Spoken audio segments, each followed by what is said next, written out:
Our next guest is a Lake Stevens kindergarten teacher who rose to internet fame for her expressive remote teaching style.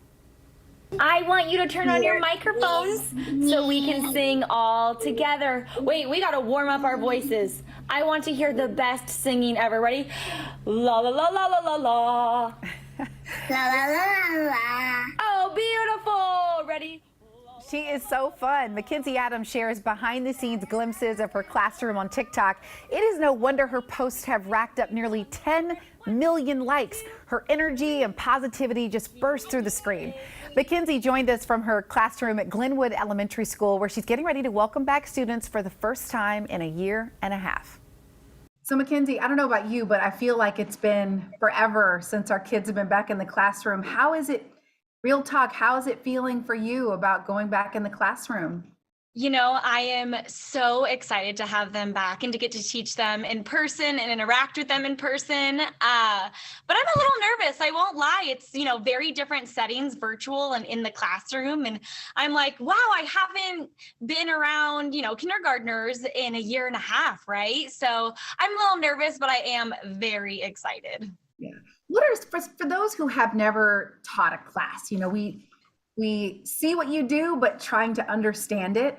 What are some of the additional challenges that you face going into this fall that maybe we don't know about? So we're still going to have a full-size classroom of about 20 students, but they have to be 3 feet apart at all times. So trying to fit furniture in my classroom, desks and chairs all 3 feet apart for a full class has definitely added that extra challenge, trying to have them spread out on the carpet time. So it's going to be very interesting and probably take a lot more direction in the beginning of the year, like, oh, line up 3 feet apart, like really trying to train them to keep that bubble around them is going to be challenging and interesting.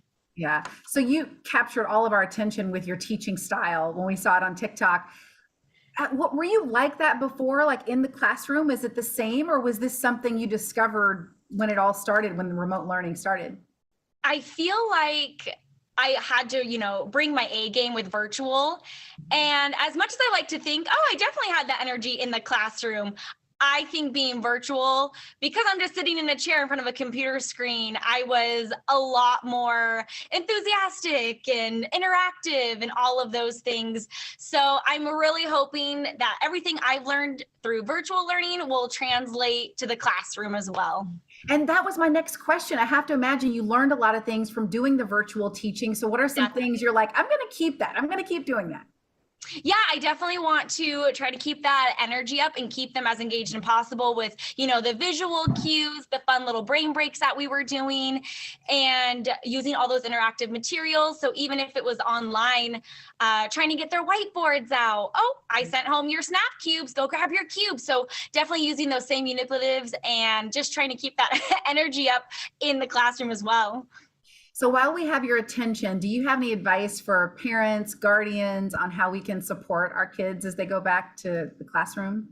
Yeah, it's going to be interesting, especially with some kindergartners who have never experienced a daycare or a preschool. You know, they might have been home for the last, you know, almost 2 years. And I would say just definitely talking about their sharing skills, their social skills. And a big one that I've seen is small things like opening up the stuff in their lunchbox, zipping up their backpack and coats, tying shoes, stuff that will definitely save time, especially if we have to keep those bubbles. It's going to be harder for teachers to be able to help them with all those things. So definitely talking about sharing and making friends and all of that. That's really good advice. And I'm just curious, I know you said you never intended for your TikTok video to go viral. What inspired you to record yourself in the first place?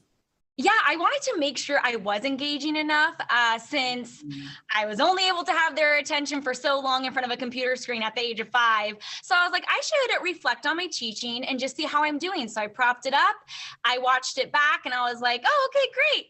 And I posted it just so I could reflect on it later on, not thinking anything of it with my 12 followers at the time. So it was definitely a shock to find out that it was going viral, you know, only after a couple hours. So Yeah, it's pretty amazing. And how do you keep the energy up all day? I mean, I notice little times when I've done 1 hour talks, I am exhausted at the end of it. And I can't imagine doing something all day and you're kind of fighting for the attention of 20 kids.